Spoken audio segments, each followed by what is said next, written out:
واقعہ کربلا تاریخ کا دردناک واقعہ ہے۔ یہ اقتدار کی جنگ نہیں تھی، اقدار کی جنگ تھی۔ دو شخصیتوں کی لڑائی نہیں تھی، دو نظریات کا ٹکراؤ تھا۔ یہ حق اور باطل کا معرکہ تھا۔ یزید ظلم کا استعارہ ہے، حسین ابن علی امن کی علامت ہے۔ یزید جبر کا پتلا ہے، حسین صبر کا پیکر ہے۔ یزید اپنی بدطینت فطرت اور اپنی طبع ناہموار کے باعث دنیا پر ذلت و رسوائی، ظلم، جبر، جور و زیادتی کی علامت بن کے ابھرا، اور حسین ابن علی رضی اللہ تعالی عنہ حق و صداقت کا نشان بن کے ابھرا۔ کربلا کے تپتے ہوئے ریگزار میں حسینی اور یزیدی دو کردار سامنے آتے ہیں۔ اقبال نے کہا تھا، موسیٰ و فرعون و شبیر و یزید، ایند و قوت از حیات آید پدید، زندہ حق از قوت شبیری است، باطل آخر داغ حسرت میری است، سرخ رو عشق غیور از خون او، شوخی ای مصر از مضمون او، تا قیامت قطع استبداد کر، موج خون او چمن ایجاد کر۔ یزید بہدل کی بیٹی محسون کا ناپاک بیٹا تھا، اور حسین محمد عربی کی بیٹی فاطمہ کا شہزادہ تھا۔ یزید دمشق کے اطراف میں سرجون اور جریر، اختل جیسے اوباشوں کے جھرمٹ میں پل کے جوان ہوا۔ حسین کے گھر کا دروازہ مسجد نبوی کے اندر کھلتا تھا۔ یزید نشے میں دھت ہو کر کے نمازیں چھوڑ دیتا تھا۔ حسین کی کربلا کے اندر بھی نماز تہجد قضا نہیں ہوئی۔ یزید ظلم کا دوسرا نام ہے، حسین امن کی علامت ہے۔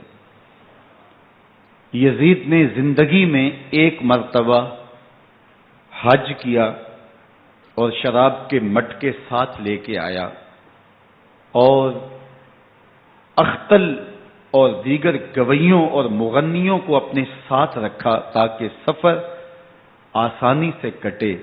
حسین ابن علی نے 25 حج سواری ہونے کے باوجود پیدل کیے۔ یزید حج بیت اللہ کے بعد مدینہ المنورہ آیا اور شراب کی ایک مجلس بپا کی۔ حضرت امام حسین رضی اللہ تعالی عنہ جب وہاں پہنچے تو شراب کی پھیلی ہوئی بدبو کو محسوس کرتے ہوئے فرمایا، یہ بو کیسی ہے؟ تو نشے میں دھت یزید بولا، یہ شام میں بنتی ہے، اور ایک جام منگوایا اور اس کو پیتے ہوئے دوسرا جام حضرت امام حسین رضی اللہ تعالی عنہ کی طرف بڑھاتے ہوئے کہا، ابا عبداللہ لیجئے۔ تو حضرت امام حسین رضی اللہ تعالی عنہ نے فرمایا، میں اس کی طرف دیکھتا بھی نہیں ہوں، اور پھر وہ عشقی اشعار پڑھنے لگا۔ جب یزید کی شراب نوشی کا منظر امام حسین رضی اللہ تعالی عنہ اپنی آنکھوں سے دیکھ چکے تھے تو مجھے بتاؤ، یزید کے ہاتھ پہ امام حسین کا پاک ہاتھ کیسے آتا؟ حضرت امام حسین رضی اللہ تعالی عنہ جس ماحول میں پلے تھے، جس ماحول میں پرورش پائی تھی، جس ماحول میں رہے تھے، وہ پاکیزہ اور تقدس ماحول تھا۔ اور یزید کبھی اطراف دمشق میں، کبھی غوطہ میں، کبھی الخضرا محل میں، اور کبھی کہاں اور کبھی کہاں داد عیش دیتا رہا اور لہو و لعب کے اندر مصروف رہا، اور اس کی زندگی ان چیزوں سے عبارت تھی. وہ محرمات کو حلال قرار دیتا، شراب نوشی اس کی ہڈیوں میں رچی ہوئی تھی، اور شریعت بیضا کا مذاق اڑایا کرتا. اور حسین ابن علی رضی اللہ تعالی عنہ کی دوستیاں جن لوگوں سے تھی وہ عبداللہ ابن عباس تھے، عبداللہ ابن عمر تھے، حضرت عبد الرحمن بن ابو بکر رضی اللہ تعالی عنہ تھے. یزید تو جوا کھیلتا رہا، یزید تو قمار بازی کرتا رہا، یزید تو شراب نوشی کرتا رہا، اور حسین ابن علی مسجد نبوی کے ممبر میں حضور کے پہلوؤں میں بیٹھتے رہے. زمانے نے وہ منظر دیکھا کہ سرخ رنگ کے جوڑے پہنے ہوئے حسنین کریمین حجرہ فاطمہ سے نکلتے ہیں. کم عمری کی وجہ سے کبھی گرتے ہیں کبھی سنبھلتے ہیں، اور آقا کریم خطبہ ارشاد کر رہے ہیں، خطبہ چھوڑ کے حضور نے شہزادوں کو اٹھا لیا. وہ منظر بھی زمانے نے دیکھا. حضرت عبداللہ بن شداد کہتے ہیں کہ حضور سجدے میں تھے اور سجدہ اتنا طویل ہو گیا، ہمیں لگا یا تو وحی کا نزول ہو رہا ہے یا پھر اللہ کا حکم آ گیا اور اللہ کے محبوب کی روح قبض کر لی گئی. لیکن میں نے جب نظریں اٹھا کے ننکیوں سے دیکھا تو کیا منظر تھا کہ حسین ابن علی حضور کی پشت پہ بیٹھے ہوئے اور میرے آقا سجدے کو طول دے رہے ہیں. اللہ اکبر. حسین کے لیے پیغمبر کے سجدوں کو طول دیا جا رہا ہے. حسین ابن علی کبھی ممبر پہ حضور کی اطراف میں بیٹھتے ہیں. وہ منظر بھی دنیا نے دیکھا کہ حضور کے مبارک کندھوں پر حسین ابن علی بیٹھے ہیں اور حضور کی زلفوں کو پکڑا ہوا ہے. تو حضرت عمر رضی اللہ تعالیٰ عنہ دیکھ کے کہتے ہیں واہ واہ کیسی سواری میسر آئی حسین ابن علی کو. تو میرے آقا مسکرا کے کہتے ہیں عمر سواری دیکھتے ہو سوار بھی تو دیکھو. اللہ اکبر. حضرت اسامہ بن زید بن حارثہ رضی اللہ تعالیٰ عنہ فرماتے ہیں رات کا ایک پہر گزر گیا اور مجھے حضور سے کوئی کام تھا. میں آقا کریم کی خدمت میں حاضر ہوا، در دولت پہ دستک دی. حضور تشریف لائے تو چادر اوڑی تھی، بکل کی ہوئی تھی میرے حضور نے. تو میں نے اپنی حاجت کہی تو حضور نے میری حاجت پوری کر دی. لیکن ایک منظر میں نے دیکھا کہ حضور نے جو چادر کی بکل فرمائی تھی اس کے اطراف میں پہلوؤں میں ابھار تھے جس طرح اندر کوئی ہو. مجھ سے نہ رہا گیا، میں نے پوچھ لیا. میں نے کہا بندہ نواز چادر کے اندر کیا ہے؟ فکاشفہ. تو حضور نے چادر کو کھول دیا. فائز الحسن والحسین علی ورکہ. تو کہتے ہیں میں نے اپنی آنکھوں سے دیکھا ایک پہلو سے امام حسین لپٹے ہوئے تھے، ایک پہلو سے امام حسن لپٹے ہوئے تھے. فرمایا یہ میرے بیٹے ہیں، یہ میری بیٹی کے بیٹے ہیں. اے اللہ میں ان سے پیار کرتا ہوں، تو بھی ان سے پیار کر، جو ان سے پیار کرے اس سے بھی پیار کر. ان کی محبت کا درس دیا، ان کے پیار کا سبق پڑھایا. کہا ان سے پیار کرنے والا میرے سے پیار کرنے والا ہے، ان سے بغض رکھنے والا میرے سے بغض رکھنے والا ہے. ان کی تکلیف حضور کو بے چین کر دیتی تھی. حضرت سیدہ فاطمہ الزہرا رضی اللہ تعالی عنہا کے گھر کے قریب سے گزرے تو حضرت امام حسین کے رونے کی آواز آ رہی تھی. تو آقا کریم علیہ السلام نے فرمایا کہ فاطمہ حسین کو چپ کرواؤ. اللہ تعالیٰ انا بقاءہ یوزینی. تو جانتی نہیں حسین کا رونا مجھے دکھ دیتا ہے. حسین ابن علی کو حضور رونے نہیں دیتے تھے، ان کو دکھی نہیں ہونے دیتے تھے، کیونکہ رسول اللہ صلی اللہ علیہ وسلم جانتے تھے کہ یہ کتنے دکھ سہے گا، کتنی تکلیفوں سے گزرے گا اور کتنے مصائب سہے گا. زمانے نے وہ گھڑیاں بھی دیکھی کہ حضرت حذیفہ بن یمان رضی اللہ تعالیٰ عنہ فرماتے ہیں کہ میں حضور کی خدمت میں نماز مغرب کی ادائیگی کے لیے حاضر ہوا، اور میں نے یہ اجازت خاص طور پہ اپنی ماں سے اس شرط پہ لی تھی کہ امی آپ مجھے اجازت دیں، میں حضور کی خدمت میں حاضر ہوتا ہوں، مغرب کی نماز بھی ادا کروں گا اور پھر حضور سے عرض کروں گا حضور میرے لیے اور میری ماں کے لیے بخشش کی دعا کر دیجیے. ماں نے اس شرط پہ اجازت دے دی اور میں حضور کی خدمت میں آ گیا. نماز مغرب ادا کی، سلام پھرا تو میرے دل میں آرزو تھی میں حضور سے عرض کروں حضور میرے لیے اور میری ماں کے لیے مغفرت کی بخشش کی دعا کر دیں. لیکن حضور عبادات میں، ذکر میں، نوافل میں ایسے مشغول ہوئے کہ میں آرزو رکھنے کے باوجود بھی عرض نہ کر سکا. خیر نماز عشاء کا وقت ہوا، اذان پکاری گئی، حضور مصلی پہ آئے، نماز پڑھی، سلام پھرا، تو میرے دل میں پھر خیال آیا کہ ماں سے ایک نماز کی چھٹی لی تھی، نمازیں بھی دو ہو گئیں، ماں نے جاتے پوچھنا ہے حضور سے میرے لیے اور اپنے لیے مغفرت کی، بخشش کی دعا کروائی تھی، تو کیا جواب دوں گا؟ اور حضور اٹھے اور کاشانہ اقدس کی طرف چل دیے۔ اب میرے دل میں یہ خیال رہ کے آ رہا تھا کہ ماں کو کیا جواب دوں گا؟ میں تو حضور سے بخشش و مغفرت کی دعا کروا ہی نہیں سکا۔ جب حضور چل پڑے تو غیر ارادی طور پہ میں بھی حضور کے پیچھے چل پڑا۔ چلنے میں تھوڑی سی رفتار تیز ہو گئی، جس سے قدموں کی آہٹ پیدا ہوئی، تو جب آواز پیدا ہوئی تو حضور نے رخ پھیرے بغیر فرمایا من ھذا، میرے پیچھے پیچھے کون آ رہا ہے؟ پھر خود ہی کہا حذیفہ تو نہیں؟ تو میرا دل دھڑک رہا تھا، قلت نعم، میں نے کہا جی جی حضور میں حذیفہ ہوں۔ فرمایا ما حاجتوں کا غفر اللہ لک ولامک، کیا کام ہے؟ اللہ تجھے بھی بخش دے، تیری ماں کو بھی بخش دے۔ اب جو کام تھا وہ جنبش لب سے پہلے ہی ہو گیا، یہاں تو لفظوں کا سہارا بھی نہیں لینا پڑتا، وہ بند لبوں کی بولیاں بھی سنتے ہیں۔ اقبال بولا ہے فروغت صبح آثار و دہور، چشم تو بی نندائے ما فی الصدور، تیری نظر تو سینوں کے چھپے راز بھی دیکھتی۔ تو کہا ما حاجتوں کا غفر اللہ لک ولامک، اللہ تجھے بخش دے، تیری ماں کی بھی مغفرت کر دے، کیا کام ہے؟ اب جو کام تھا وہ تو ہو گیا۔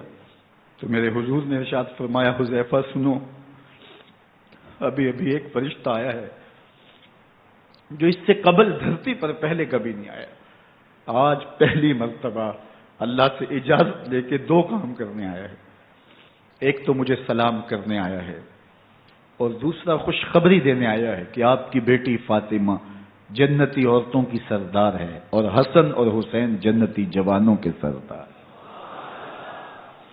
ایک طرف یزید ناپاک میسون کا پلیت بیٹا اور ایک طرف محمد عربی کا نواسا، فاطمہ کے دودھ کا اثر، علی المرتضیٰ کے خون کی تاثیر، رسول اللہ صلی اللہ علیہ وسلم کے کندھوں پہ بیٹھنے والا۔ ایک دن حضور نے امام حسین رضی اللہ تعالیٰ عنہ کے ہاتھ پکڑ لیے اور ان کے پاؤں اپنے پاؤں پہ رکھے اور پھر فرمایا بیٹے آگے بڑھو، اور ان کے پاؤں حضور کی پنڈلیوں پہ آئے، پھر کہا بیٹے اور آگے بڑھو، حتیٰ کہ ان کے پاؤں حضور کی رانوں پہ آئے، پھر فرمایا بیٹا اور آگے بڑھو، تو ان کے پاؤں حضور کے مبارک بطن اقدس پہ آئے، پھر بازوؤں کو کھینچ کے اپنے قریب کیا اور حسین ابن علی کے منہ میں اپنی زبان رکھ دی، اور وہ اس طرح چوس رہے تھے جس طرح کھجور چوسی جاتی ہے۔ تو اللہ کے محبوب علیہ السلام نے حسین ابن علی کو اپنی زبان کا لعاب دہن دے کر کے، وہ شیر رحمت دے کر کے، وہ کوثر و تسلیم سے پاکیزہ تر آب رحمت عطا کر کے ان کی ہمیشہ کے لیے پیاس بجھا دی، تاکہ کل کربلا کے تپتے ہوئے ریگزار میں حسین ابن علی کو پیاس کی شدت تنگ نہ کرے اور پائے استقلال میں لغزش نہ آنے پائے۔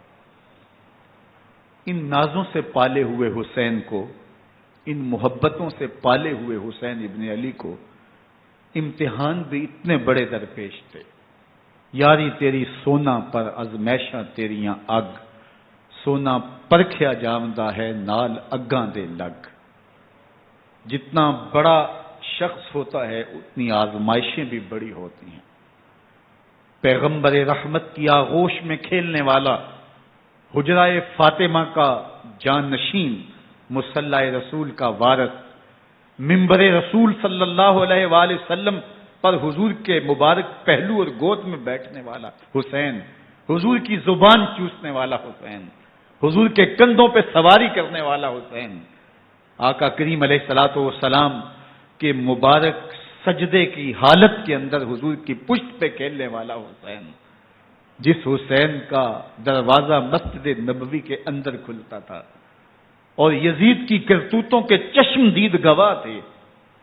یزید جب تخت نشین ہوتا ہے تو اسے یہ فکر ہوتی ہے کہ امام حسین، عبداللہ بن زبیر، عبداللہ بن عمر، عبداللہ ابن عباس، یہ میری بیعت کریں. اور وہ ولید بن عقبہ کو لکھتا ہے کہ ہر صورت میں ان کی بیعت لو، اور اگر بیعت نہ دیں تو سختی کرو. حضرت امام حسین رضی اللہ تعالی عنہ کو بلاوا آتا ہے کہ آپ کو دارالامارت میں گورنر ہاؤس میں بلایا جا رہا ہے. ولید بن عقبہ کا پیغام آپ کو پہنچتا ہے. آپ اس وقت فرماتے ہیں کہ اس وقت جو پیغام پہنچا ہے وہ کسی خطرے سے خالی نہیں ہے.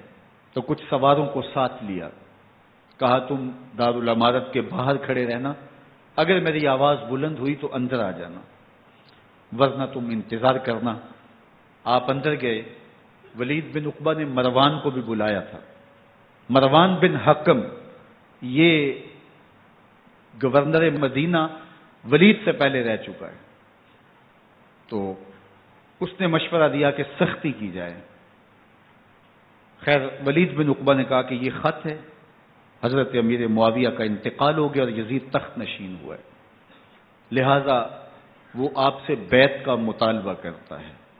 تو حضرت امام حسین رضی اللہ تعالیٰ عنہ نے فرمایا کہ میرے جیسا شخص یوں چھپ کے بیعت نہیں کر سکتا. اور آپ واپس پلٹے. مروان بن حکم نے ولید بن عقبہ کو کہا کہ یہ موقع ہے جانے نہ دیا جائے، اگر یہ نکل گئے تو دوبارہ تم قابو نہیں پا سکو گے اور انہیں یہیں قتل کر دیا جائے. حضرت امام حسین رضی اللہ تعالیٰ عنہ نے یہ بات سن لی. کہتے ہیں حضرت امام حسین انہی قدموں کے بل واپس پلٹے اور مروان بن حکم سے مخاطب ہو کے کہا، مروان کیا بول رہا ہے؟ وہ خاموش ہو گیا. فرمایا تو جانتا نہیں ہم کون ہیں؟ آنا حسین ابن علی ابن ابی طالب، میں حسین ہوں، میں علی کا بیٹا ہوں. ہمارے گھر میں قرآن اترتا رہا ہے، وحی کا نزول ہوتا رہا ہے، اور یزید فاسق ہے، فاجر ہے، مسلمانوں کا قاتل ہے اور شرابی ہے. میں ڈنکے کی چوٹ پہ یزید کی بیعت سے انکار کرتا ہوں. بس حیدری کچھار سے محمدی شیر نکل آیا ہے. اب اوسان خطا ہو گئے، راستہ چھوڑ دیا، واپس آئے.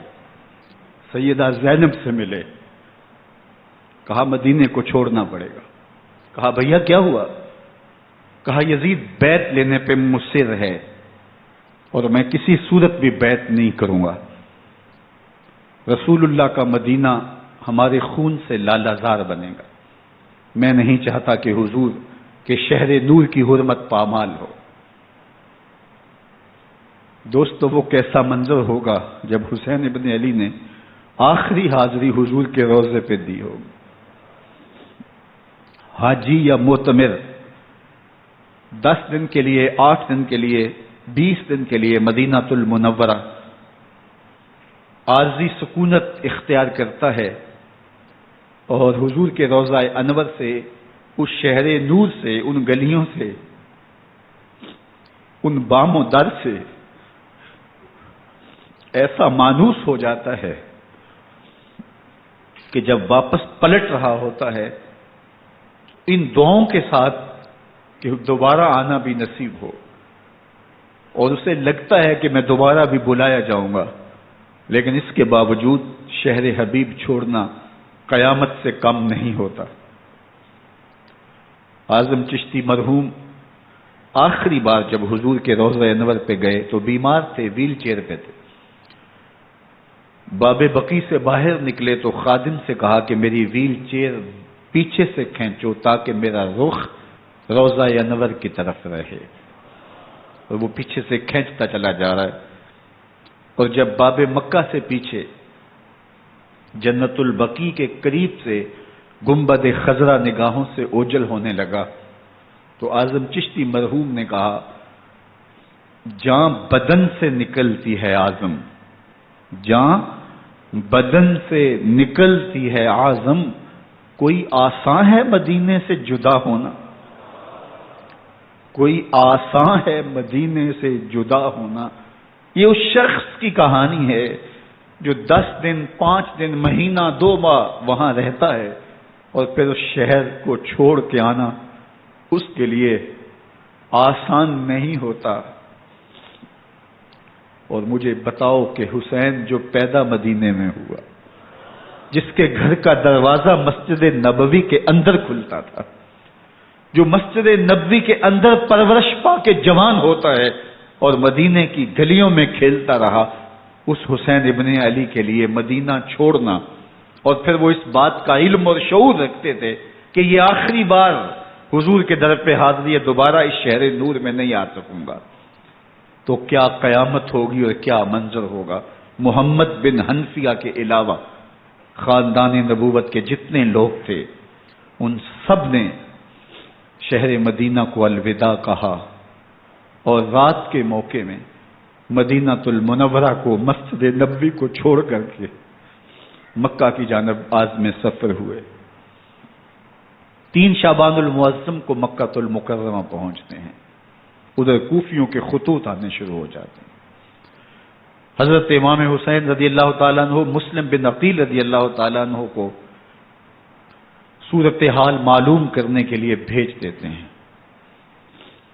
40,000 کوفی آپ کے ہاتھ پہ بیعت کر لیتے ہیں۔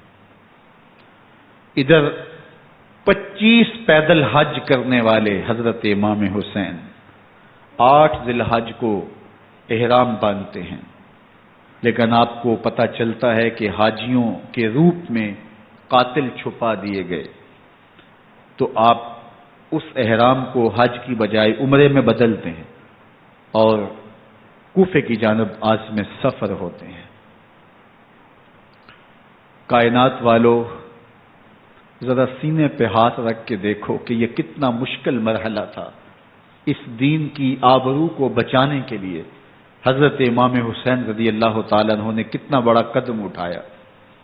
آپ کے بہیخہ، دوست، احباب عبداللہ بن عمر یہ سارے روکتے ہیں۔ عبداللہ بن عباس کہتے ہیں حضرت نہ جائیے، الکوفی لا یوفی، کوفی کبھی وفا نہیں کرتے، آپ کے والد کو وہاں شہید کیا گیا، لیکن آپ ایک فرض کو نبھانے جا رہے ہیں۔ میرے غم گسارو، میرے مہربانوں، نہ روکو مجھ کو جانے دو، مجھے نانے کے دی کی ڈوبتی کشتی بچانے دو، میں جاتا ہوں کہ دنیا پر وفا کا نام رہ جائے، میں رہوں نہ رہوں پر عظمت اسلام رہ جائے۔ میں نہیں جاتا تو نبی کے گھر کی آن جاتی ہے، میں نہیں جاتا تو نبی کے گھر کی آن جاتی ہے، تمہارا دین جاتا ہے، میری غیرت ایمان جاتی ہے۔ حضرت امام حسین یہاں سے چلتے ہیں، ابھی راستے میں ہی پہنچتے ہیں کہ یہ خبر آتی ہے کہ کوفے والوں نے بے وفائی کر دی، حضرت مسلم بن عقیل رضی اللہ تعالیٰ عنہ کو شہید کر دیا گیا، نعمان بن بشیر معزول کر دیے گئے، ابن مرجانہ ابن زیاد وہاں متعین کر دیا گیا جو سخت گیر شخص تھا، اور اس نے لوگوں کو ڈرایا، دھمکایا، اور کوفے کے لوگوں کے دل بدل گئے اور وہ بیتیں توڑنے لگے۔ وہ منظر مسجد کوفہ کا کتنا دلگداز تھا۔ جب امام نماز کے لیے کھڑے ہوئے تو 40,000 لوگ آپ کے پیچھے تھا۔ جب سلام پھیرا اور امام نے دیکھا کہ پیچھے لوگ نہیں ہیں، پھر لوگوں نے اپنے دروازے بھی بند کر لیے۔ رات کی تنہائیاں ہیں اور حضرت مسلم بن عقیل کو کوئی پناہ دینے والا نہیں۔ لوگوں نے دروازے بند کر لیے کہ کہیں ہمارے گھر میں نہ آ جائیں اور ہم مشقت اور حکومتی تشدد کا شکار نہ ہوں۔ کتنا دردناک لمحہ ہے حضرت مسلم بن عقیل رضی اللہ تعالیٰ عنہ پہ، اور پھر حضرت مسلم بن عقیل بے دردی سے شہید کر دیے جاتے ہیں۔ آپ ابھی راستے میں ہیں، یہ ساری کہانی پہنچتی ہے کہ حضرت مسلم شہید کر دیے گئے اور بے دردی سے شہید کر دیے گئے۔ وہ جنہوں نے خط لکھے تھے کہ ہم آپ کے ساتھ ہیں اور ہم منتظر ہیں، چشم برا ہیں، آپ کے قدموں کی چاپ سننے کے لیے بےتاب ہیں، آج انہوں نے بیتیں توڑ دی۔ 40,000 کوفی منحرف ہو گئے۔ مسجد کوفہ کا وہ منظر کس قدر روح کو تڑپا دینے والا تھا۔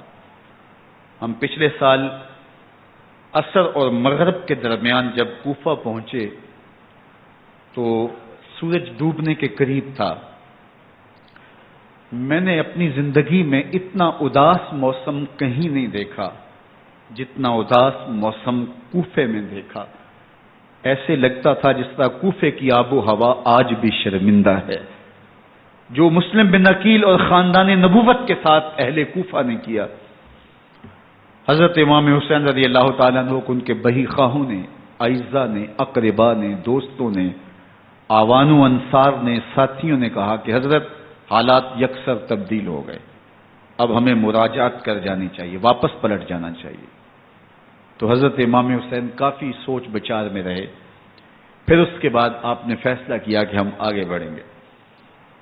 دوستوں نے کہا کہ حضرت اگر آپ آگے بڑھیں گے تو ہمیں لگتا ہے کہ وہ آپ کے ساتھ سلوک اچھا نہیں کریں گے اور آپ بچوں کے سامنے پیاسے شہید کر دیے جائیں گے۔ تو حضرت امام حسین رضی اللہ تعالیٰ عنہ نے وہاں ایک خطبہ ارشاد فرمایا کہ لوگوں تم جو مجھے بتا رہے ہو مجھے اچھی طرح معلوم ہے، جو تم مجھے منظر پیش کر رہے ہو وہ میری نگاہوں میں ہے، اور جو کچھ ہونے والا ہے چشم تصور وہ منظر دیکھ رہی ہے۔ چونکہ حضرت امام حسین رضی اللہ تعالیٰ عنہ کی شہادت کی خبر حضرت امام حسین کے پیدا ہوتے ہی خاندان نبوت میں عام تھی۔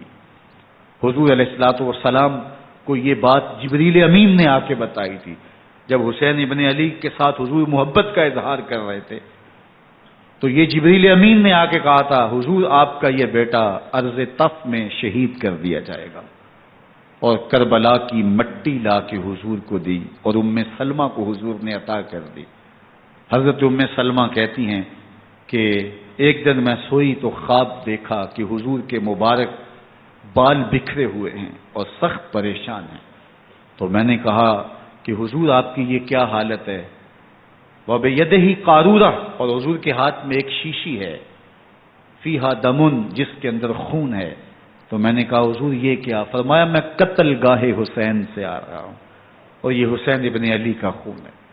تو کہا 10 محرم کا دن تھا، دوپہر کا یہ منظر تھا، میں کیلولہ کر کے اٹھی، جب میں نے دیکھا تو وہ شیشی جس میں کربلا کی مٹی رکھی تھی وہ خون بن چکی تھی۔ تو یہ خبر پہلے دی گئی تھی، یہ بتا دیا گیا تھا۔ فرمایا میرے دوستو جو تم مجھے بتاتے ہو میں اس سے بے خبر نہیں ہوں، یہ سب کچھ ہونے والا ہے، لیکن اس کے باوجود میں کیوں جا رہا ہوں؟ تو آپ کا ایک تاریخ ساز جملہ ہے جو کربلا کے فلسفے کو ہمارے سامنے رکھتا ہے کہ یہ اتنا بڑا امتحان کیوں دیا۔ حضرت امام حسین رضی اللہ تعالیٰ عنہ نے فرمایا وَلَكُمْ فِيَّ أُسْوَةٌ، میں اس لیے جا رہا ہوں قیامت تک ظلم، جبر اور ناانصافی کے خلاف کھڑے ہونے والوں کے لیے کوئی نمونہ تو ہو۔ میری زندگی قیامت تک ظلم، جبر اور استحصالی نظام کے خلاف کھڑے ہونے والوں کے لیے نمونہ ہے۔ تو حضرت امام حسین رضی اللہ تعالیٰ عنہ نے حق اور باطل کے درمیان ایک سرخ لکیر کھینچ دی اپنے خون سے۔ اب حق اور باطل کا امتیاز کرنا مشکل نہیں ہے، کوئی باطل پہ اڑا رہے تو الگ بات ہے، لیکن امتیاز کرنا مشکل نہیں ہے۔ حدود بالکل واضح کر دی۔ اقبال نے یہاں کتنی خوبصورتی کے ساتھ اس مضمون کو نبھایا۔ سرخ رو عشق غیور از خون او، شوخی این مصرع از مضمون او، تا قیامت قطع استبداد کر، موج خون او چمن ایجاد کر۔ ایک جہاں آباد کر دیا، حق اور باطل کی راہیں اجال دی۔ اب لوگوں کو یزید کا چہرہ پہچاننے میں دیر نہیں لگتی، وقت کے ہر یزید کا چہرہ آسانی سے پہچانا جا سکتا ہے۔ یہ معرفت زمانے کو کروائی کس نے؟ حسین ابن علی نے کروائی رضی اللہ تعالی عنہ۔ تو حضرت امام حسین نے فرمایا کہ جو میرے ساتھ ہونے والا ہے میں اچھی طرح جانتا ہوں، لیکن میں اس کے باوجود آگے بڑھوں گا۔ پھر بڑھے اور کربلا میں جا کے خیمہ زن ہو گئے۔ 7 محرم کو پانی بند کر دیا گیا۔ پانی بند ہوا تو کھانا بھی میسر نہیں تھا، لیکن ذکر پانی کا ہوتا ہے اس لیے کہ کھانے کے بغیر انسان کئی دن کاٹ لیتا ہے، لیکن پانی کے بغیر گزر نہیں ہوتی۔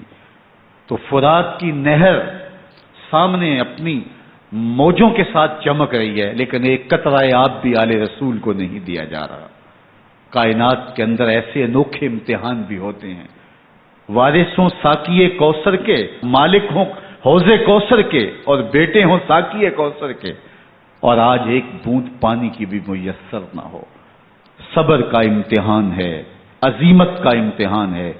حضرت امام حسین رضی اللہ تعالیٰ عنہ خیمہ زن ہو گئے۔ 3 دن تک پانی بند رہتا ہے۔ 9 محرم کو رات کی تنہائی میں حملہ آور ہونا چاہتے ہیں، لیکن آپ نے کہا کہ ہمیں اللہ کے حضور عبادت اور ذکر کے لیے وقت دیا جائے۔ ساری رات ذکر میں گزرتی ہے، عبادات میں گزرتی ہیں۔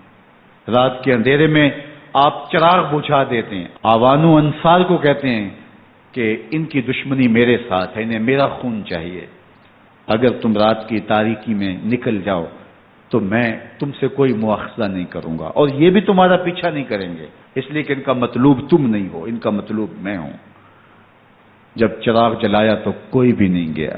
مسلم بن نوسجہ کھڑے ہو کے کہتے ہیں، حضرت اگر ہمارے بدن کو 70 بار کاٹا جائے اور جلایا جائے اور ہواؤں میں اڑا دیا جائے پھر بھی آپ کا ساتھ نہیں چھوڑیں گے۔ 70 سال کے بوڑھے ہیں حبیب بن مظاہر، کہتے ہیں حضرت آپ کو چھوڑ کے جائیں کہاں، آپ کو چھوڑ کے جائیں کہاں؟ کوئی ساتھ چھوڑنے کے لیے تیار نہیں ہے۔ پیاس ہے، سخت گرمی ہے، کربلا کا ماحول ہے، 72 افراد اور خاندان کی خواتین میدان کربلا میں خیمہ زن ہیں۔ دوسری طرف لشکر اعداء اشقیا 22,000 کی تعداد میں مقابلے میں، ایک روایت 30,000 کی ہے۔ ان صرف 72 پیاسے لوگوں کے لیے اتنے لوگوں کو جمع کرنے کا مقصد خوف زدہ کرنا تھا۔ شرط ہے کہ یزید کی بیعت کر لیں، محاصرے توڑ دیں گے، پانی دستیاب ہوگا، اعزاز و اکرام سے نوازا جائے گا، خزانوں کے منہ کھول دیے جائیں گے۔ لیکن حسین ابن علی کہتے تھے سب کچھ لٹ جائے گا، باطل کے ہاتھ پہ ہاتھ نہیں رکھوں گا۔ اللہ اکبر۔ اب صبح طلوع ہوتی ہے، عاشور کا دن چڑھتا ہے، سورج اپنی پوری تمازت کے ساتھ گرمی برسا رہا ہے۔ آج خاندان نبوت کا امتحان زمانے نے دیکھنا ہے۔ رسول اللہ کا لعاب چوسنے والا اس کے صبر کا آج امتحان ہے، حضور کے کندھوں پہ کھیلنے والے حسین کا آج امتحان ہے۔ اللہ اکبر۔ حسین ابن علی تمام حجت کرتے ہیں، میں نے تمہارا کچھ نہیں بگاڑا، میں نے کسی کا خون نہیں کیا، میں نے کوئی زیادتی نہیں کی، تم کیوں میرے قتل کے در پہ ہو؟ تم جانتے نہیں میں کون ہوں؟ میں تمہارے نبی کا نواسا ہوں، رسول اللہ صلی اللہ علیہ وآلہ وسلم کے کندھوں پہ کھیلتا رہا ہوں، حضور کا لعاب چوستا رہا ہوں، اور میں بوسہ گاہے رسول صلی اللہ علیہ وآلہ وسلم ہوں۔ لیکن ان اشقیاء کے دل پر کوئی چیز اثر انداز نہیں ہوتی۔ ایک ہور ہے، اللہ اس کے دل میں نرمی ڈالتا ہے۔ پہلے تو امام حسین کو گھیر کے لے کر کے آتا ہے، لیکن بعد میں وہ قافلہ یزید سے قافلہ حسین کی طرف آ جاتا ہے۔ امام حسین فرماتے تو دنیا میں بھی ہو رہے، آخرت میں بھی ہو رہے، آزادی مل جاتی ہے۔ باقی 22,000 کا لشکر جرار امام حسین کے قتل کے طرف آئے۔ پھر تاریخ نے خاندان نبوت کا وہ انوکھا امتحان دیکھا۔ حضرت امام حسین کے بچے بالخصوص خواتین پیاس کی شدت میں حلق خشک ہیں۔ حضرت سکینہ تڑپ کے اپنے باپ سے کہتی ہیں کہ مجھے 6 ماہ کے لیے اصغر کی پیاس نہیں دیکھی جا رہی۔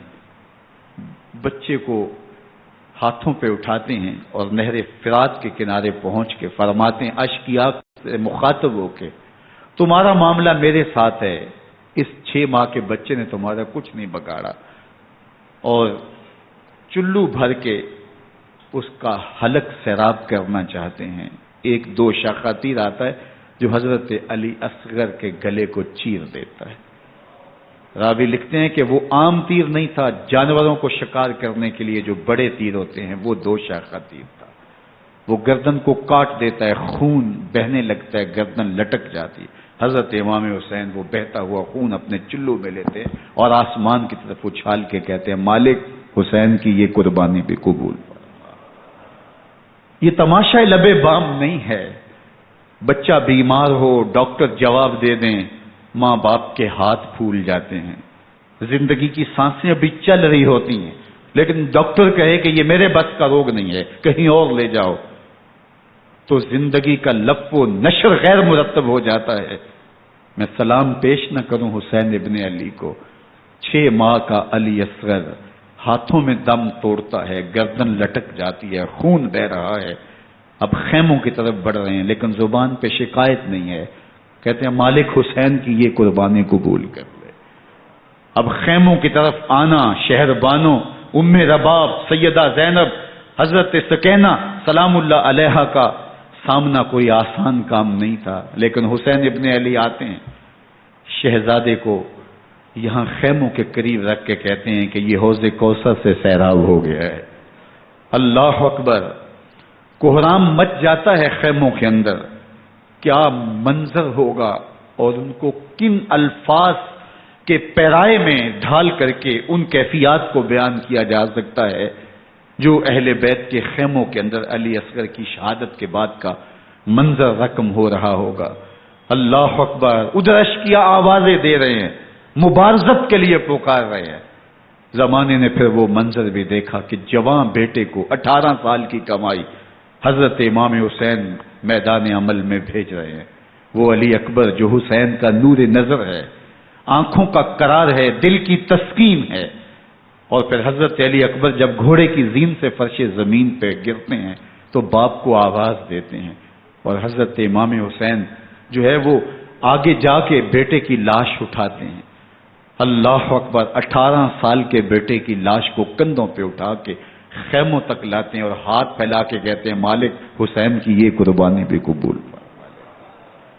کبھی قاسم بن حسن کی لاش اٹھا کے لاتے ہیں، کبھی اون و محمد کی لاشیں اٹھا کے لاتے ہیں، بتیجوں کی، بھانجوں کی، بھائی عباس کے کٹے ہوئے بازو اور زخموں سے چھدا ہوا لاشا۔ کیا کیا قیامتیں تھیں جو اس کربلا کے ایک میدان کے اندر نہیں توڑی گئیں۔ حضرت امام حسین پر دکھ پہ دکھ، تکلیفوں پہ تکلیفیں، اب 71 لاشیں اٹھا کے خیموں تک پہنچا چکے، اور ادھر مبارزت کی دعوت دی جا رہی، آؤ میدان عمل میں آؤ، اب دیر کیوں کر رہے ہو۔ رسول اللہ کا حرم، رسول اللہ کی شہزادیاں جو نازوں میں پلی تھیں، وہ کلیاں جو شبنم کا بوجھ بھی گوارا نہیں کر سکتی تھی، آج مصیبتوں کے پہاڑ ٹوٹ گئے۔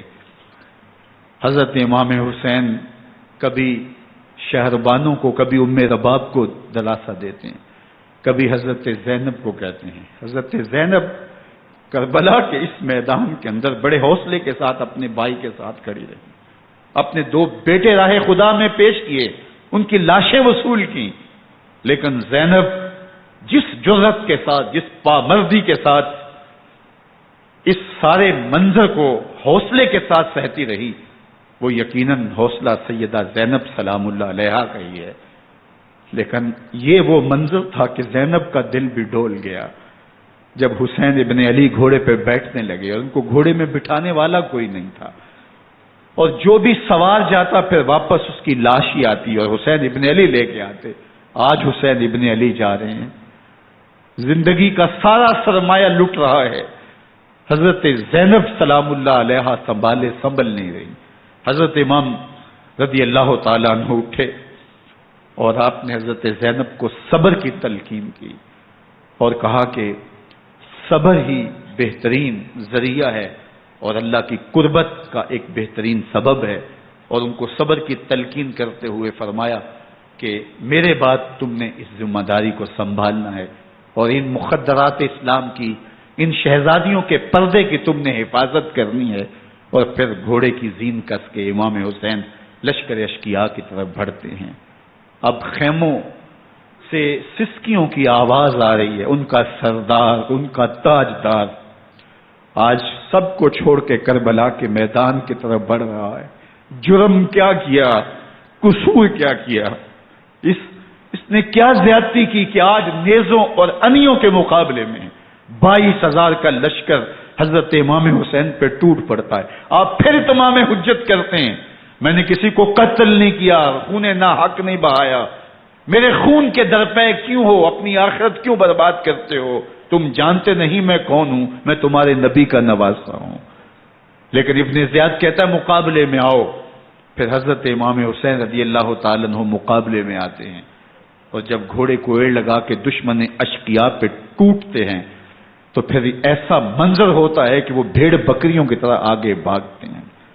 71 زخم کلیجے پہ لیے شجاعت کا یہ پیکر جب میدان میں آتا ہے، آواز آتی، یہ کون ذی وقار ہے، بلا کا شاہ سوار ہے، لباس ہے پھٹا ہوا غبار سے اٹا ہوا، تمام جسم نازنی چدا ہوا کٹا ہوا، یہ نبی کا نور عین ہے، یہ بالیقین یہ حسین ابن علی ہے رضی اللہ تعالیٰ عنہ۔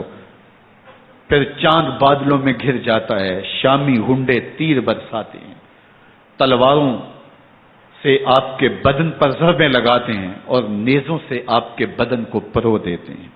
جب آپ کا پیراہن بعد میں اتارا گیا تو آپ کے پیراہن میں 122 سوراخ تیروں کے تھے، 33 زخم تلواروں کے اور 34 گھاؤ نیزوں کے تھے۔ جب گھوڑے کی زین سے فرش زمین پر آئے، بدن چھلنی تھا، زخم زخم سے خون بہ رہا تھا، 3 دن کا پیاسا حسین، اللہ اکبر، بدن زخموں سے چور، 71 لاشیں کلیجے پہ لیے، مخدرات اسلام کے پردے کا خیال دل میں الگ ہے، لیکن گھوڑے کی زین سے جب فرش زمین پہ امام حسین آتے ہیں، زبان پہ ہائے نہیں، نالا و شیون نہیں، چیخ و پکار نہیں، آتے ہی پیشانی سجدے میں رکھتے ہیں اور پکارتے ہیں اللہم ردن بقضائک وصبرا علی بلائک تسلیما لامرک سبحان ربی العالی۔ مالک گھر لٹا کے، بچے لٹا کے، خاندان سب کچھ قربان کر کے، اپنے بدن کو زخموں سے چھلنی کروا کے، تیروں اور نیزوں کی انیوں سے اپنے آپ کو زخمی کروا کے، تیرے حضور سر جھکا کے یہ اقرار کرتا ہوں کہ حسین تیری تقدیر پہ راضی ہے، مالک تو بھی بتا، تو بھی حسین پہ راضی ہوا ہے کہ نہیں ہوا۔ آواز آ رہی ہے، اس پیاسے پر علی شیر خدا کو ناز ہے، اس نواسے پر محمد مصطفیٰ کو ناز ہے۔ اوروں نے بھی سجدے کیے پر اس کا عجب انداز ہے، اس نے وہ سجدہ کیا جس پر خدا کو ناز۔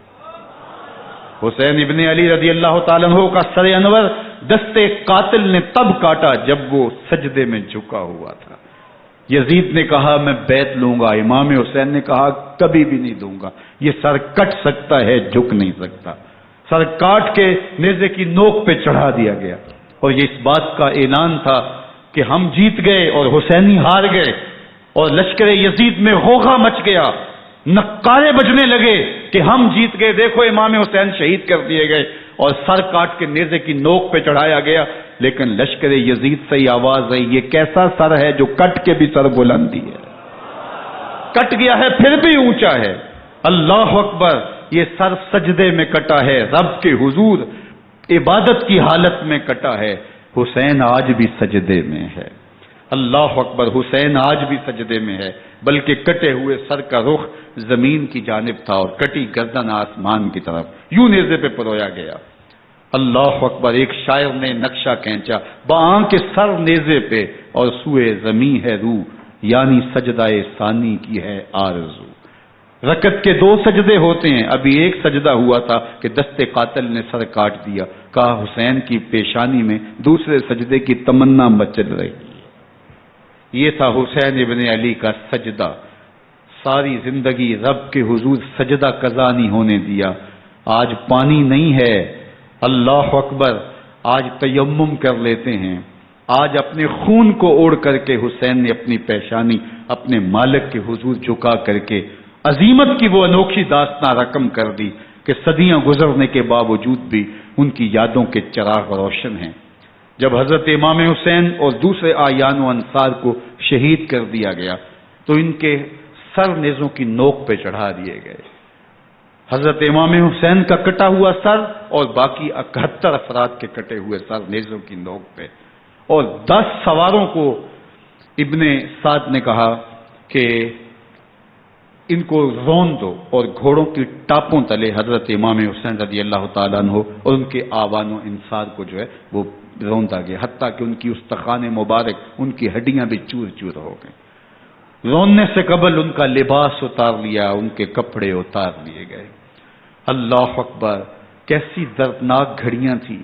یزید کا صرف یہی بد کرداری کا مرحلہ نہیں تھا، اس کربلا کے صحرا کے اندر یزید نے جس طرح امام حسین رضی اللہ تعالیٰ عنہ کو شہید کیا اور حضرت امام حسین کے خاندان کو شہید کیا، جب مدینہ المنورہ پر یزید نے مسلم بن عقبہ کو مقرر کیا، جس کو بزرگوں نے مصرب بن عقبہ کہا ہے، تو اس کو کہا 3 دن تک مدینے کا حرم تمہارے لیے حلال ہوگا، جو چاہو تم کرنا، اور شامی فوجوں کو اجازت ہوگی۔ تو وہاں بھی انہوں نے 10,000 تابعین اور 700 صحابہ کو شہید کیا۔ حضرت ابو سعید خدری رضی اللہ تعالیٰ عنہ گھر سے باہر نکلے، کافی بوڑھے ہو چکے تھے، تو انہوں نے حضرت ابو سعید خدری کو پکڑ لیا، کہا تم کون ہو؟ کہا مجھے ابو سعید خدری کہتے ہیں۔ تو کہا ہاں تمہارا نام سنا ہے، اور داڑھی سے پکڑ کے کھینچا اور کہا کہ ہے تمہارے پاس جو ہمیں دو؟ تو کہا کہ میرے پاس تو کچھ بھی نہیں، میں تو فقیر آدمی ہوں۔ تو ان کے گھر ان کو لے گئے، تو 2 کبوتر رکھے تھے حضرت ابو سعید خدری نے، تو وہ کبوتر لوٹ کے لے گئے۔ اللہ اکبر۔ حضرت ابن سنان رضی اللہ تعالیٰ عنہ کو، جو حضور کے علم بردار تھے فتح مکہ کے دن، ان کو ستو پہلے پلائے اور پھر ان کی گردن کاٹی گئی، اور کہا یہ ہے وہ ستو جو تم زندگی میں آخری بار پیو گے۔ ایک گھر میں داخل ہوئی شامی فوج، تو ایک خاتون کے ابھی ابھی بچہ پیدا ہوا تھا، اور قابلہ نے، دائیا نے وہ بچہ ماں کی چھاتی پہ لٹایا، اور وہ ماں کا پہلا دودھ پی رہا تھا۔ تو یہ جا کے کہنے لگے نکالو تمہارے پاس جو کچھ ہے۔ تو اس خاتون نے کہا تم جانتے ہو یہ بچہ کون ہے؟ تو انہوں نے کہا ہم نہیں جانتے۔ کہا یہ حضرت ابن ابی کبشہ انماری رضی اللہ تعالیٰ عنہ کا بچہ ہے، اور یہ وہ صحابی ہیں کہ جو بیت الشجرہ کے موقع پہ حضور کے ہاتھ پہ بیعت کرتے ہیں۔ انہوں نے اس چیز کا لحاظ نہ کیا کہ جو کچھ ہے وہ ہمیں دو، ورنہ تیرے بچے کو نہیں چھوڑیں گے۔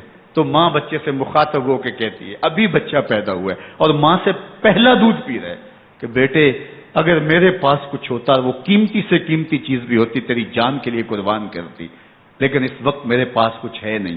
تو ایک شکی آگے بڑھا اور بچے کو ایک ٹانگ سے پکڑ کے کھینچ کے دیوار کے ساتھ پٹک کے مارا، جس سے دماغ کا بھیجا نکل گیا۔ کیا کیا زیادتیاں نہیں کی۔ 700 صحابہ حرہ کے واقعہ میں شہید کیے یزید نے، اور 10,000 تابعین شہید کیے۔ مسجد نبوی میں ممبر رسول کے ساتھ گھوڑے باندھے، اور وہ ممبر رسول اور مصلی رسول کے قریب لید کرتے رہے۔ حضرت سید عبد المسیب فرماتے ہیں میں نابینا تھا اور حضور کے روضہ انور کے پاس بیٹھا تھا، اور یزید کے سپاہی آتے، جو بھی مسجد میں نظر آتا پکڑ کے لے جاتے، مجھے نابینا سمجھ کے چھوڑ دیتے، لیکن میں پریشان تھا کہ ظہر کا وقت ہوگا، عصر کا وقت ہوگا، مغرب عشاء کا وقت ہوگا، نہ اذان نہ اقامت نہ جماعت، تو کیسے مجھے پتہ چلے گا کہ نماز کا وقت ہو گیا، اور کیسی میری نمازوں کا کیا بنے گا؟ میں اس فکر میں بیٹھا تھا۔ لم ازل اسمع الاذان والاقامت من قبر رسول اللہ صلی اللہ علیہ وآلہ وسلم۔ فرماتے ہیں جب بھی پھر نماز کا وقت آیا، گنبد خضرا سے اذان کی بھی آواز آئی، اقامت کی بھی آواز آئی۔ 3 دن تک مسجد نبوی کے اندر گھوڑے بندھے رہے، اور مدینہ کی حرمت پامال کی۔ مدینہ کے گھروں کے اندر یہ بدکماش داخل ہوئے، اور جو بدکاریاں انہوں نے کی، کلیجہ منہ کو آتا ہے۔ 1002 شیزائیں ان بدکاروں کی بدکاریوں کی وجہ سے کواری حالت کے اندر حاملہ ہوئی۔ 3 دن تک مدینے کا حرم انہوں نے پامال کیا، اور پھر مکہ المکرمہ میں کعبۃ اللہ پر گولے برسائے، اور کعبہ کا غلاف جل گیا۔ وہ تو یزید مر گیا، اور حضرت عبداللہ ابن زبیر رضی اللہ تعالیٰ عنہ نے اپنی خلافت کا اعلان کیا۔ یزید کے یہ کرتوت تھے، ادھر اہل مدینہ کو ستایا، ادھر اہل مکہ کو ستایا، اور رسول اللہ صلی اللہ علیہ وسلم کے خانوادے کی بے حرمتی اور توہین کی۔ نہ صرف انہیں قتل کیا گیا، ان کی لاشوں پہ گھوڑے دوڑائے۔ ابن سعد اور شمر جو ہے وہ خیموں میں داخل ہوا، اور مخدرات اسلام چادریں چھیننے کی کوشش کی۔ حضرت زینب سلام اللہ علیہ نے مخاطب ہو کے کہا ہمارے چہرے کے رکھوالے چلے گئے ہیں، ظالم تو خیال نہیں کرتا ہم رسول اللہ کی بیٹیاں ہیں۔ حضرت شہربانو، حضرت زین العابدین اور حضرت زینب سلام اللہ علیہ، ان تینوں کو ایک اونٹ پہ باندھا گیا، اور باقی اونٹوں پہ باقی سادات کو، حضور کی شہزادیوں کو باندھا گیا، رسیوں میں جکڑا گیا، اور اونٹوں پہ باندھ کر کے کوفے کی جانب آگے آگے شہیدوں کے سر چل رہے ہیں، اور پیچھے یہ قافلہ چل رہا ہے۔ اور جب یہ قافلہ وہاں سے گزرا جہاں لاشیں پڑی تھی، امام زین العابدین 14 سال کے تھے اور بیمار تھے، اور ان کا حوصلہ نہ ہوا، وہاں غشی ان کے اوپر آنے لگی، اور وہ منظر ابن کثیر نے، باقی لوگوں سب نے لکھا ہے کہ پھر جب ان کی یہ حالت ہوئی تو پھر سیدہ زینب سلام اللہ علیہ، جنہوں نے ابھی تک بڑے حوصلے کے ساتھ ساری مشکلات کا مقابلہ کیا تھا، اب ان کے بندن ٹوٹ گئے اور آنکھوں سے آنسو بہنے لگے، اور سیدہ زینب نے امام حسین رضی اللہ تعالیٰ عنہ کی لاش پہ کھڑے ہو کے، اور وہ روندی ہوئی لاش، ٹوٹی ہوئی ہڈیاں، اور وہ پریشان بدن، کٹا ہوا سر نیزے کی نوک پہ، اور لاش یہ پڑی ہے، تو حضرت سیدہ زینب نے مدینے کی طرف منہ کر کے جو ہے وہ حضور سے فریاد کی، یا محمد آہو، یا محمد آہو، ھذا حسین بالآراء مزمل بالدماء، یا محمد آہو بناتوں کا سبایا۔ یا رسول اللہ، اے پیارے آقا، یا جدہ ہو، اے ہمارے نانا محترم، یہ دیکھیے آپ کا حسین پڑا ہوا ہے، بدن سے کپڑے اتار لیے گئے، خاک ہوائیں اڑا رہی ہیں، اور اس کے اوپر چادر جو ہے وہ مٹی کی پڑ گئی ہے۔ حضور آپ کی اولاد کاٹ دی گئی، اور پھر کہا بناتوں کا سبایا، حضور دیکھیے آپ کی بیٹیوں کے ہاتھ باندھ دیے گئے ہیں، اونٹوں پہ کس دیا گیا ہے، سرے شہیدہ آگے آگے چل رہے ہیں، اور حضرت سیدنا امام حسین کا آگے آگے سر ہے۔ راستے کے اندر ایک جگہ آئی، رات گزری اور ان کو اتارا گیا۔ رات کا موقع تھا، ایک خاتون آئی اور اس نے کوئی کھانا پیش کیا ان کو، اور کہا کہ میں کسی زمانے میں حضرت سیدہ فاطمہ تو زہرا کی نوکری کیا کرتی تھی، ان کی لونڈی تھی، ان کی کنیز تھی، اور آج مجھے پتا چلا کہ آپ لوگ گزر رہے ہیں، تو میں نے کہا کہ میں اپنی مخدومہ کے خاندان کی خدمت کروں۔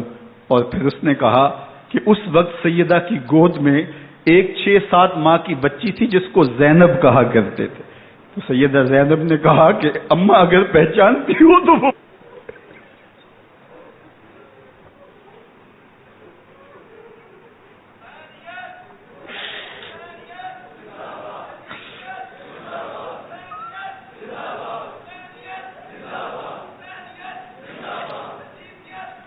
یہ تاراج اور لٹا ہوا کارواں پھر وہاں سے کوفے میں کیسے پہنچا، اور کوفے کے اندر سیدہ زینب سلام اللہ علیہا نے وہ یزید کے دربار میں، ابن زیاد کے دربار میں وہ جرأت آمیز جو باتیں کہیں، اللہ اکبر، زینب کی زبان میں علی کی خطابت بول رہی تھی، اور پھر دشمن اور دوست سارے رونے لگے، اور وہ کیا دل گداز منظر تھے۔ اور پھر یہ سروں کا قافلہ اور سادات کرام کا مشکیں کسی ہوئی ہیں اور اونٹوں پہ باندھے ہوئے، ان کو وہاں سے پھر قادسیہ، اور قادسیہ سے پھر دمشق یزید کے دربار میں پہنچایا گیا، اور وہاں سے یہ لٹے ہوئے خانمہ برباد تاراج لوگ مدینہ المنورہ میں کیسے پہنچے، اور اہل مدینہ نے کیسے استقبال کیا، اور وہ منظر کتنا دلگداز تھا جب اہل مدینہ زینب سے پوچھتے تھے زینب حسین کہاں ہے؟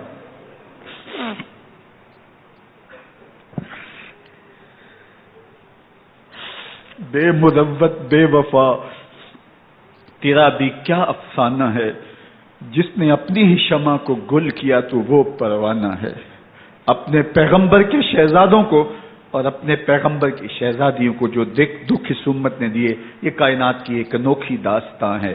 اللہ ہمیں اسوہ شبیری پہ عمل کی توفیق عطا کرے اور ان کے نقوش پاک کی برکتیں دے، اہل بیت کی محبت ہماری روحوں میں جذب کر دے، اور جس عظیمت کے ساتھ، جس حوصلے کے ساتھ انہوں نے دکھوں کو جھیلا، جو دہکتی آگ کے شعلوں پہ سویا وہ حسین، جو جواں بیٹے کی میت پر نہ رویا وہ حسین، جس نے سب کچھ کھو کے کچھ نہ کھویا وہ حسین، مرتبہ اسلام کا جس نے دوبالا کر دیا، خون نے جس کے دو عالم میں اجالا کر دیا، جو کہ سوزے غم کو سانچے میں خوشی کے ڈھال کے مسکرایا موت کی آنکھوں میں آنکھیں ڈال کے۔ اے حسین ابن علی تم پر سلام، نازش آل نبی تم پر سلام۔ ذرا میرے ساتھ یہ پڑھ لیجئے، اے حسین ابن علی تم پر سلام، نازش آل نبی تم پر سلام، تم پہ لاکھوں رحمتیں لاکھوں سلام، اے شہیدان محبت کے امام، لالا گوں لالا بدن لالا کفن، اے چمن اندر چمن، زندگی ہی زندگی تیری حیات اے حیات اندر حیات افتخار ملت بیضا ہے تو، رب کعبہ کی قسم یکتا ہے تو، فخر کا دل میں دریچہ باز کرنا چاہیے، جن کا تو آقا ہے ان کو ناز کرنا چاہیے۔ وآخر دعوانا ان الحمدللہ۔